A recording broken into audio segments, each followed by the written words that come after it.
Today, we talked to third-year pharmacy student Ashley Edwards at St. John's University.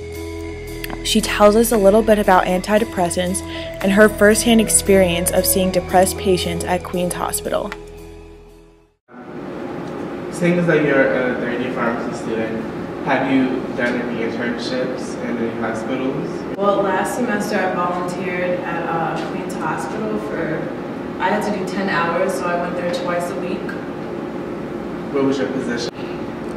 They had a shadow program, and I was able to shadow a nurse for twice a week. During your time there, what did you observe in the hospital specifically pertaining to suicide patients dealing with depression?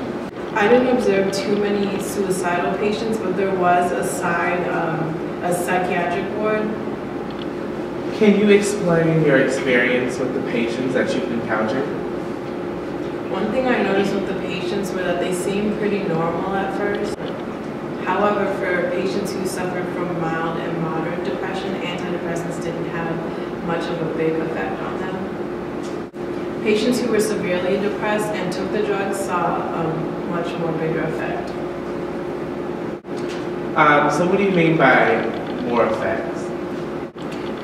Each week when I visited them, I saw more of an improvement in their mood. I don't know if it was just because they were getting to know me or the drugs really weren't working, but they were more willing to interact with me and willing to get out of bed and interact with others. What did you take from your time at the hospital?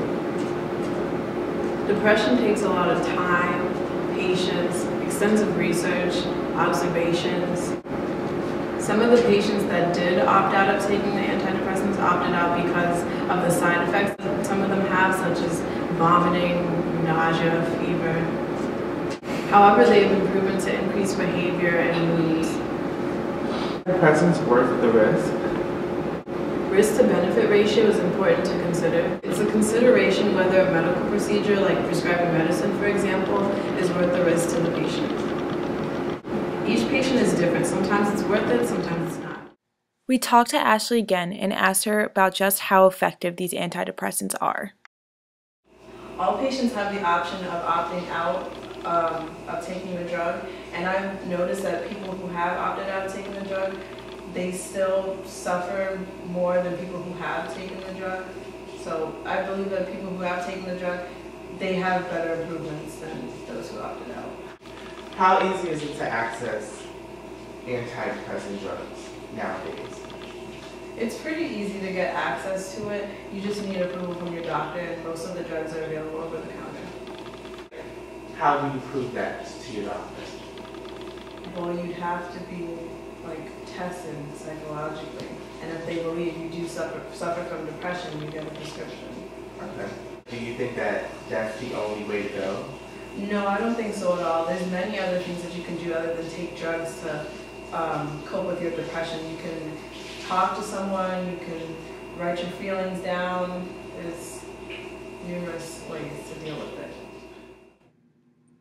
Just as Ashley Edwards said, Cheyenne Gonzalez, who we talked to before, writes down all of her feelings and journals every single day.